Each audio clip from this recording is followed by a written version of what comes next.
On Personally Speaking today, our guest is Bill O'Reilly. He's got a great new book out called Killing the Killers, all about the war on terror. Stay with us.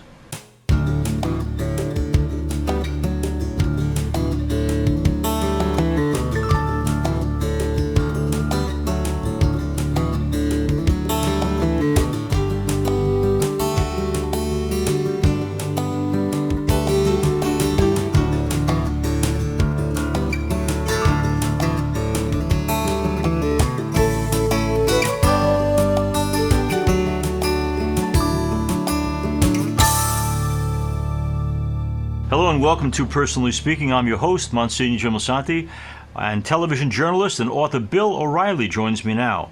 For 20 years, Bill O'Reilly reported and gave opinions on current events on the O'Reilly Factor on the Fox News channel, and his show became the most viewed cable news broadcast in America. Bill hosts the O'Reilly Update, which is heard on more than 225 radio stations around the country. He's the author of 16 number-one ranked nonfiction books, including the historical Killing series, which is the best-selling nonfiction series of all time, with nearly 19 million books in print. His latest book is called Killing the Killers. The subtitle is The Secret War Against the Terrorists, which reports on America's intense global war and manhunt against the terrorist extremists who planned and executed not only the attacks on 9/11, but hundreds of others in America and around the world. He's here with us today to talk about America's secret war against terror and the values that matter the most to him. Joining me now, I'm so pleased to welcome back to Personally Speaking, Bill O'Reilly. Bill, this wonderful new book, Killing the Killers, here's my question. I saw a survey recently of things that are of interest to America. Certainly the economy's up there, Ukraine, nuclear weapon possibility, even the abortion issue now. Why now is it really important that we not lose focus on our history with terror and terrorism? Well, it's growing, Monsignor. You get Al-Qaeda now back in Afghanistan and ISIS back in Western Iraq. And the only reason they're reconstituting, training camps up and running, recruiting, is to kill infidels, and Americans are at the top of the infidel list. Wow. So most Americans have forgotten, not 9/11, but the actual war on terror. It's so secretive that people don't know what's going on. The news media is reported because there's no information or very little information. So we were able to get a lot of information, some of it classified, to put in Killing the Killers, and that's why this book has gotten off to such a good start. Okay. One of my friends in the Democratic Party in New York, when we left Afghanistan, I said, I'm horrified by the way we left and the people we left behind. And he said, you're right, that Biden's withdrawal was terribly done. But he said, Jim, you forget that Americans, when it comes to foreign policy, they forget very, very quickly. Do you think we have the ability as Americans to stay focused on something like terror that's so vital? Well, I don't think Americans are going to forget the debacle in Afghanistan, particularly because 18 U.S. service people were killed at Kabul airport. We end the book, Killing the Killers, on what really happened there. Mm-hmm. So the Biden administration not only cut and ran and left all the weapons, but they let all the terrorists, about 1,000 of them, who are incarcerated in Afghanistan, out. And one of those guys was the bomber in Kabul airport. Mm-hmm. So, when people start to piece it all together, there's good news in the American front. We are a lot safer now than we were 22 years ago. But there's bad news, is our politics are a mess right now. No doubt about that. I want to ask you, too, speaking of politics and the way we debate, for those of our listeners and viewers who don't know, Bill is known for having had a really amazingly good civil debate a number of times with Jon Stewart. I mention that because I remember watching the Biden-Trump first debate and being horrified on both sides at the lack of civility. If you were instructing both Biden and Trump on how to debate, what would you recommend? Well, number one, they wouldn't have done that had I been the moderator of that debate. Okay. That would have never happened, because I would have stopped the debate and looked at both of them and said, hey, this is what you're going to do. This is what you agreed to do. And we're not going to continue if you talk over each other and interrupt each other when we have a lot of times for people to speak uninterrupted. Yeah. So Wallace didn't do that. He should have done it. But it's hard. I mean, I'm not sniping at Chris Wallace, but if it were me, Monsignor, you've known me long enough to that debate would not have gotten out of control if I were sitting there. Yeah, and that's what they really needed. Going back to Killing the Killers, Bill, there are so many wonderful anecdotes in there, but I was struck by one particular that stayed with me. So the SEALs move in to take care of bin Laden, and you say that it's not the enemy men that are the real difficulty, but the real fighters are the women in that compound. Tell us about that. Well, bin Laden was a coward. He hid behind his wife. There were arms in the room, so the SEALs had no choice but to kill him and his wife. But the women were the ones that fought the SEALs and fired the weaponry at the SEALs, and the men tried to run and hide and get out. So that tells you a lot about, the mentality there. But they're all fanatics in that compound. They all knew what bin Laden had done. They stayed there on their own free will. They could have gotten out of there. They didn't. And, to a lot of people, they got what they deserved. I mean, look, Christian people don't want death and destruction heaped upon anyone. But there is a righteous violence, and this had to be stopped because bin Laden was continuing to try to foster attacks around the world from his compound in Abbottabad, Pakistan. And we take you through the whole thing. I mean, evil is evil. You don't destroy it, it's going to pop up again because that's what evil does. It doesn't just stop, as you know. One of the good things Bill O'Reilly does in his book is give us reassurance that we are far better protected than we may know. You talked, Bill, for instance, about the fact that we have weapons that the American people don't know about, but that the Russians and the Chinese know we have, and hopefully that will give them pause. How did you find out about this? Well, in the beginning of researching Killing the Killers, I knew I would have to get people who were on the scene. So we called a number of national security advisors. Everyone from David Petraeus in the Bush, the younger administration, all the way up to the end of the Trump administration. They all agreed to talk to me. And I told them, I'm telling you, look, I'm not going to quote you, all right? And I'm not going to put anything in a book that's damaging to America. But American people need to know how they're being protected or not, and what is being done in their name, i.e. assassinations, interrogations, this and that. All of them agreed. I didn't get turned down by one. Wow. So we got a massive amount of information from people, what they call primary sources on the scene, who were actually involved in a lot of these situations, so they could tell us. But then after that, the hard part comes, we have to confirm what they say. See, unlike every other journalistic entity that I know of right now, we don't just take anonymous stuff and throw it out there. We check it. Okay, because I don't believe that using anonymous quotes is honest. Right. So we check it. And it took a while, but it all checked out, all the stuff that we put in the book. If I couldn't confirm it, we didn't put it in. But the American people, they get dribs and drabs. Let me give you a good example. So under the Trump administration, they spent in 4 years, $1.4 trillion upgrading the military. In 4 years, an astronomical amount of federal tax dollars, right? But Americans, including me and probably you, don't know where that money went. Right. Where'd it go? What'd you make? New submarines? They all get new uniforms? What'd you do? Yeah. Much of the money went to space weapons and surveillance, all right? Which is all classified. It doesn't get out. Nobody knows it. And there are two areas. The surveillance area, we have drones now in space that watch everybody from 3 to 5 miles up, Monsignor. They can read the name of a golf ball on a fairway on Long Island. That's how amazing that surveillance is.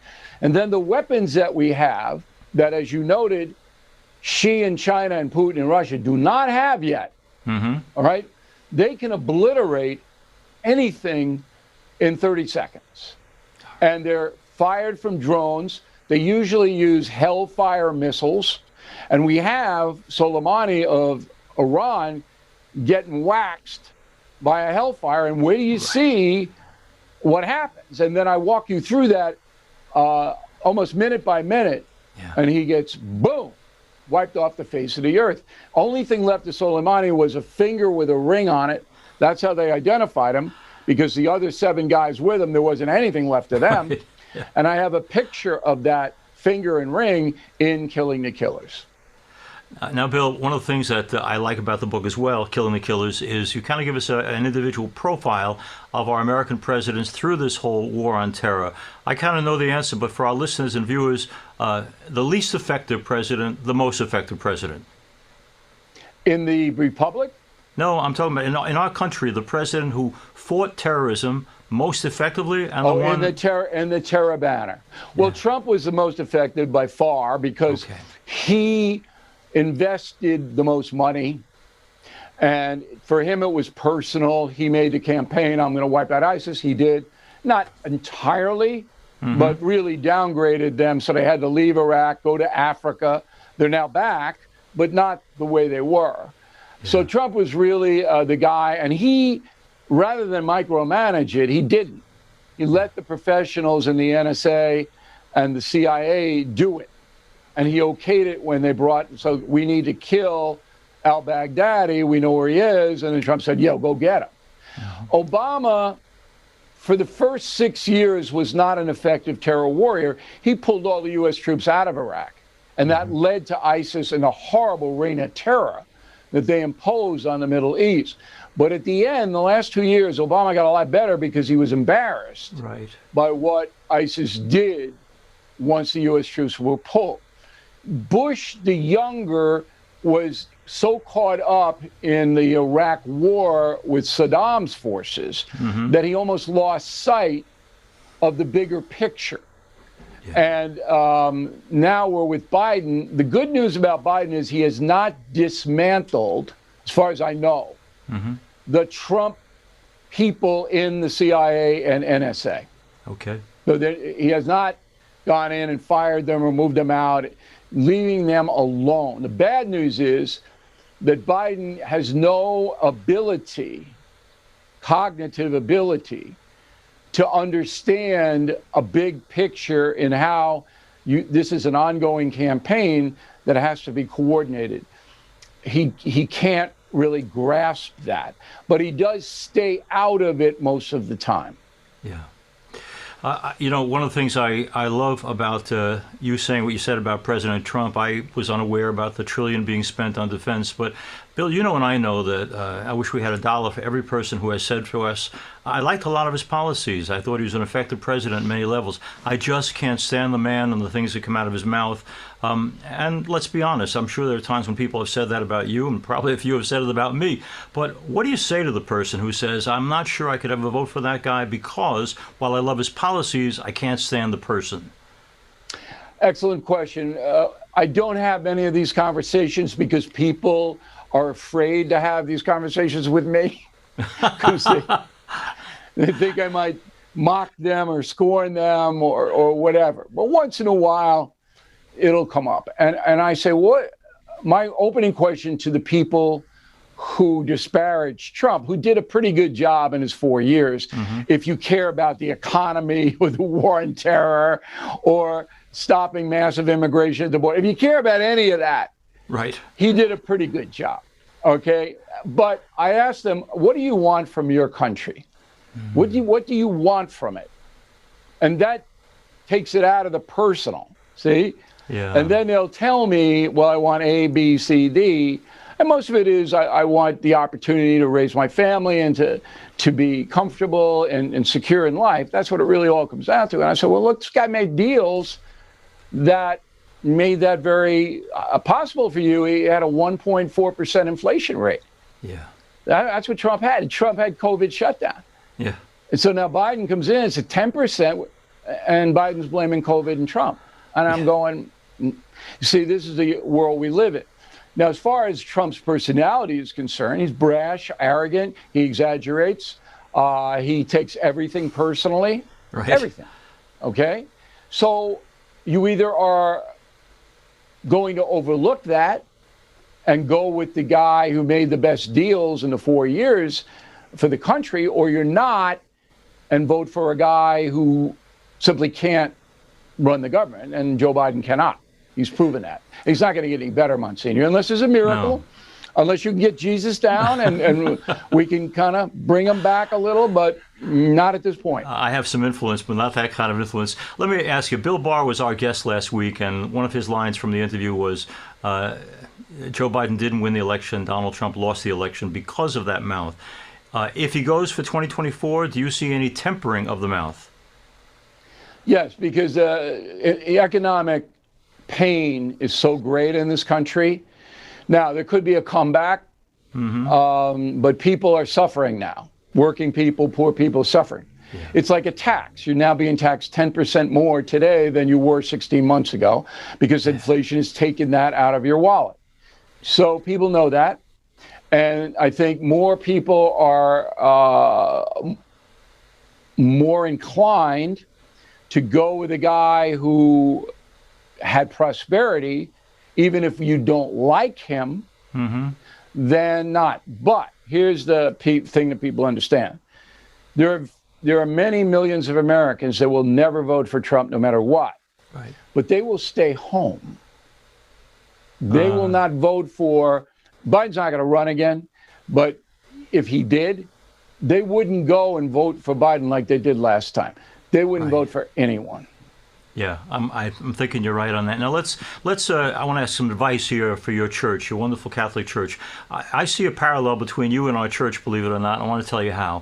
When I talk to all the pre-Cana couples on Long Island and I say, why aren't you going to church? They have a number of reasons, but one of them is, well, you know, I was kind of Catholic until the scandals came along. And what they're telling me essentially is that the church has been canceled because of the difficulties we had. You've gone through some of that cancel culture yourself. So I'm wondering, do you have any advice for us as a church for how to get people to look again and to give us another try? Okay. So I go to Mass every Sunday if I can. And I've always done that. Even when I was at college in the Vietnam years, I used to be the only one in the chapel at Marist College. Nobody else but me and Father Gallant, the chaplain. I go, hey, Leo, how you doing, man? Let's move this along, all right? We don't need an hour here. Let's try to get it done in 40. Okay, so I go to church. And the big weakness that I see about church going is that much of the sermonizing is dull. And it doesn't pertain to life as we are living it, Monsignor. Yeah. All right, I got the mustard seed. See, I got that. Fell on fallow ground. Got it. Let me hear a little bit about abortion. Yeah. Let me hear a little about it, why the church condemns it the way it does. Let me hear a little bit about that. Let me hear a little bit about how my faith, my religion, can advance my life and why I should convince other people to kind of give it a try. Never. Doesn't happen. And I've been to churches all over the world.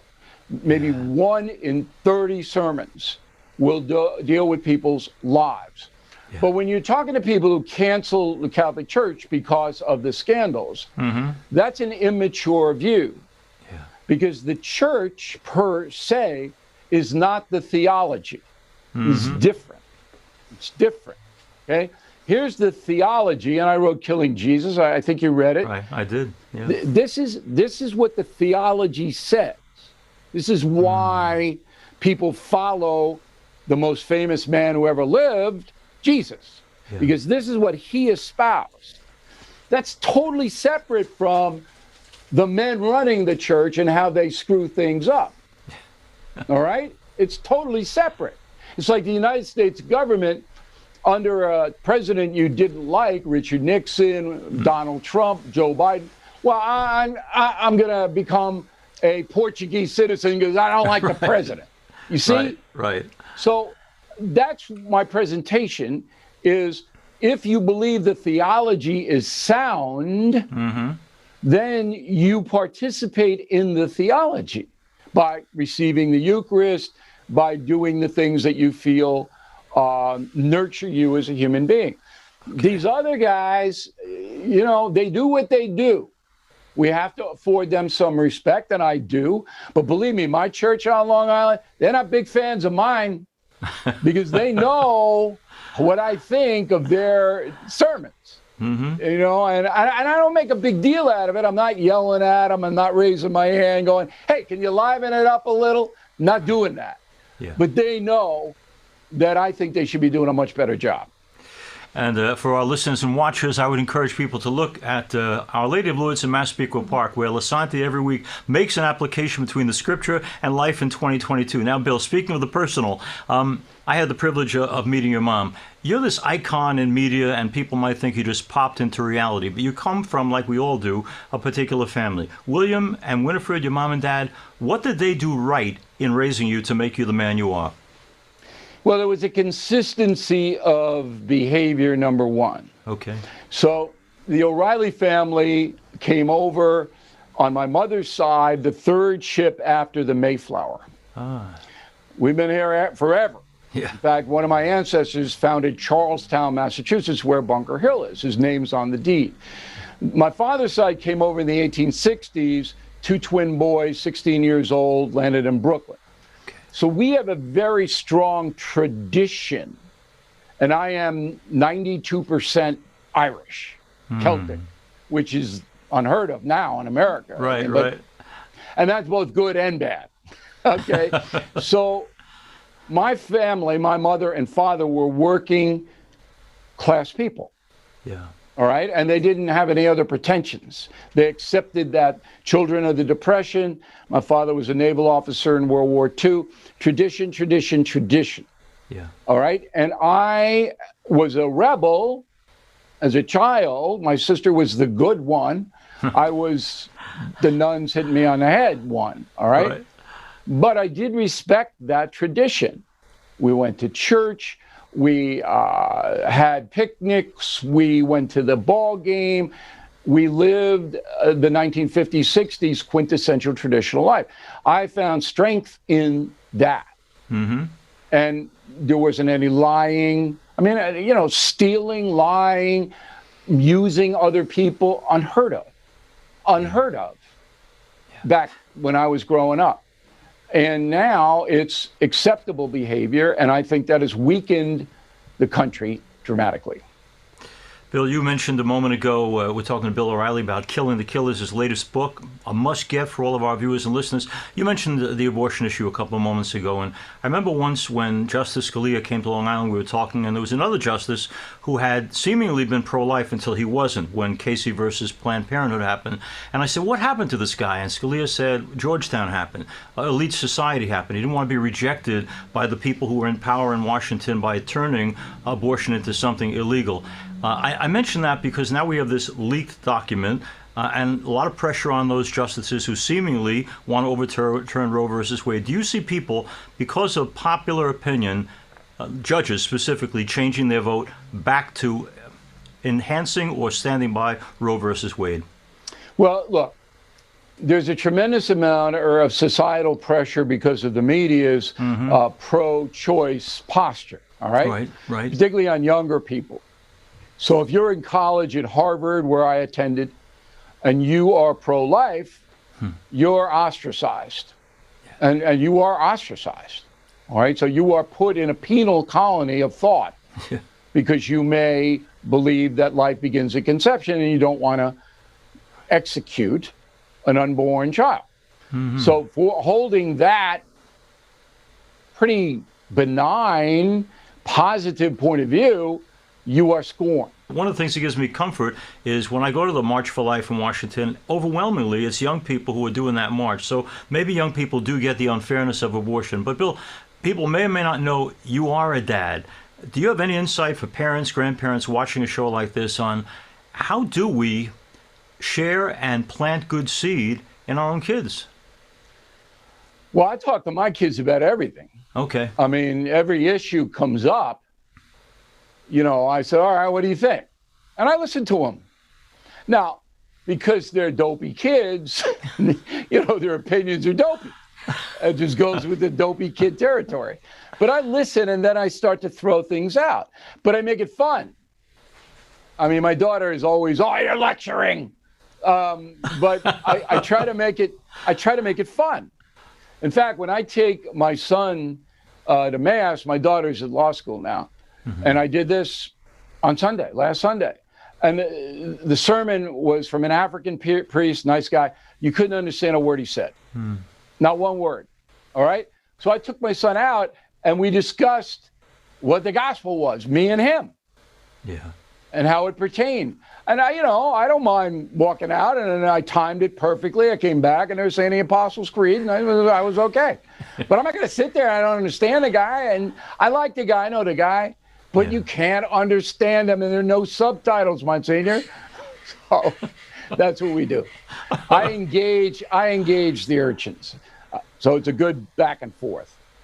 Bill O'Reilly's our guest. His book is Killing the Killers. Bill, I'm going to wrap soon, I promise. But here's a question. Very many of our guests on this program are actors and actresses, and sometimes they work, sometimes they don't. They travel around the world to get a job.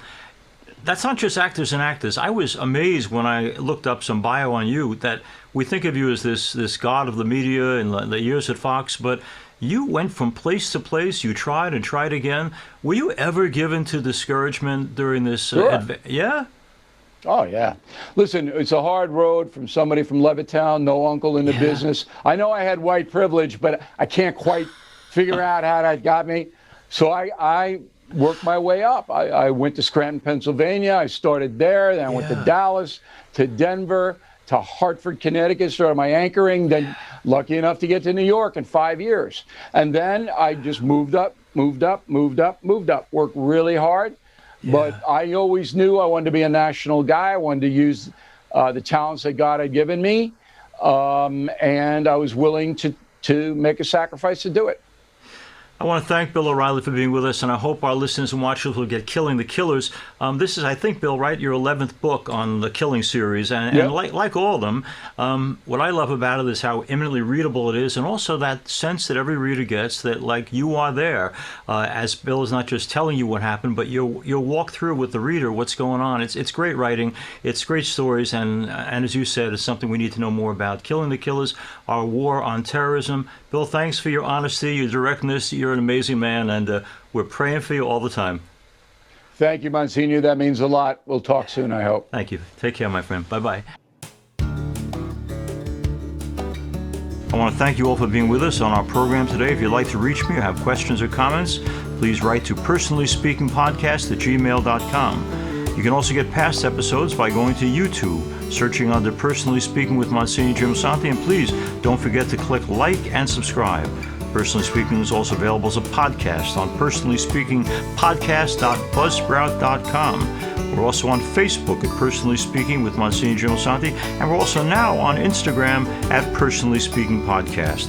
I'm privileged to serve as host and executive producer of Personally Speaking.